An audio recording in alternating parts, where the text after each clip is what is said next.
जीवनी कन्हैयालाल मिश्र प्रभाकर। जीवन परिचय एवं साहित्यिक उपलब्धियां। कन्हैयालाल मिश्र प्रभाकर का जन्म 1906 ईस्वी में देवबंद सहारनपुर के एक साधारण ब्राह्मण परिवार में हुआ था।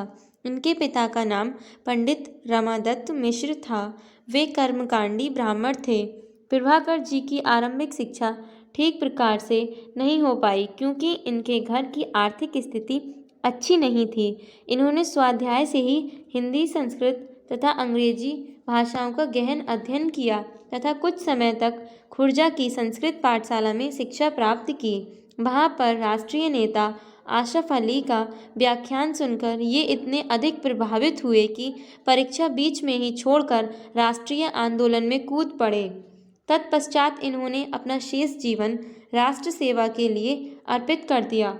भारत के स्वतंत्र होने के बाद इन्होंने स्वयं को पत्रकारिता में लगा दिया।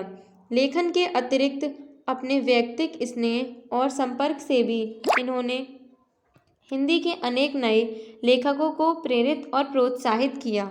9 मई 1995 को इस महान साहित्यकार का निधन हो गया। साहित्यिक सेवाएं। हिंदी के श्रेष्ठ रेखाचित्रकारों, संस्मरणकारों और निबंधकारों में प्रभाकर जी का अत्यंत महत्वपूर्ण स्थान है। इनकी रचनाओं में कलागत आत्मपरकता, चित्रात्मकता और संस्मरणात्मकता को ही प्रमुखता प्राप्त हुई है। स्वतंत्रता आंदोलन के दिनों में इन्होंने स्वतंत्रता सेनानियों के अनेक मार्मिक संस्करण लिखे। इस प्रकार संस्मरण, रिपोर्टाज और पत्रकारिता के क्षेत्र में प्रभाकर जी की सेवाएं चिरस्मरणीय हैं। कृतियाँ। कन्हैयालाल मिश्र प्रभाकर जी के कुल 9 ग्रंथ प्रकाशित हुए हैं। रेखा चित्र, नई पीढ़ी के विचार, जिंदगी मुस्कुराई, माटी हो गई सोना, भूले बिसरे चेहरे। लघु कथा, आकाश के तारे, धरती के फूल, संस्मरण, दीप जले शंख बजे। ललित निबंध, छड़ बोले कड़ मुस्कुराए, बाजे पायल या के घुंघरू। संपादन। प्रभाकर जी ने नया जीवन और विकास नामक 2 समाचार पत्रों का संपादन किया। इनमें इनके सामाजिक, राजनैतिक और शैक्षिक समस्याओं पर आशावादी और निर्भीक विचारों का परिचय मिलता है।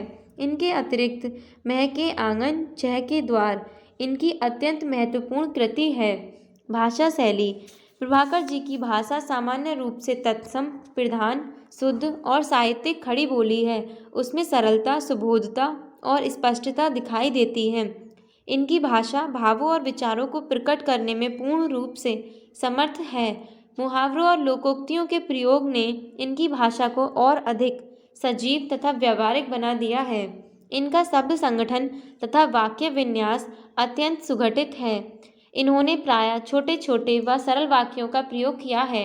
इनकी भाषा में स्वाभाविकता, व्यावहारिकता और भाव व्यक्ति की क्षमता है। प्रभाकर जी ने भावात्मक, वर्णनात्मक, चित्रात्मक तथा नाटकीय शैली का प्रयोग मुख्य रूप से किया है। इनके साहित्य में स्थान स्थान पर व्यंग्यात्मक शैली के भी दर्शन होते हैं। हिंदी साहित्य में स्थान। कन्हैयालाल मिश्र प्रभाकर मौलिक प्रतिभा संपन्न गद्यकार थे। इन्होंने हिंदी गद्य की अनेक नई विधाओं पर अपनी लेखनी चलाकर उसे समृद्ध किया है। हिंदी भाषा के साहित्यकारों में अग्रणी और अनेक दृष्टियों से एक समर्थ गद्यकार के रूप में प्रतिष्ठित इस महान साहित्यकार को मानव मूल्यों के सजग प्रहरी के रूप में भी सदैव स्मरण किया जाएगा।